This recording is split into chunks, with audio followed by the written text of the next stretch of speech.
স্বামীকে আপনি ছেড়ে দিন মালকিন। চাকর চাকরের মতো থাকবি, আমি বাপের বাড়ি যাচ্ছি, দাদাবাবুকে দেখবি। কি হলো মালিনী? মইনাক। তুমি আমার জান।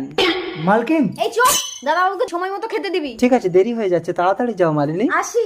মালকিনকে বলে দেন। এই চাকর, মালকিনের চামচা, চুপচাপ থাকবি। এর কথা যদি মালকিনের কাছে বলেছিস তাহলে তোর চাকরি থাকবে না। কেমন ডার্লিং? দাদা ফোনটা একটু দিন, একটা কল করব। হ্যালো মালকিন। এই দাঁড়াও দাঁড়াও, হ্যালো। দাদাবাবু এক্ষুনি ওই মেয়েটাকে নিয়ে রেস্টুরেন্টে ঢুকেছে। ঠিক আছে আমি আসছি, যদি তোর কথা মিথ্যে হয় তাহলে কিন্তু তোর চাকরি আর থাকবে না রঘু।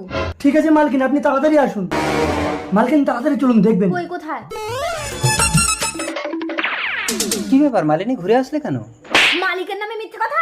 সত্যি বলছি মালকিন, আমি নিজের চোখে দেখেছি। কিছু মনে করো না মইনাক, রঘু বললো তাই আমি দেখতে এলাম। না না মালকিন, বিশ্বাস করুন। একদম আমাদের বাড়িতে কাজে যাবি না, স্বামী স্ত্রীতে ঝগড়া বাঁধানো। ওর কথা ছাড়া তো, তুমি নিশ্চিন্তে যাও।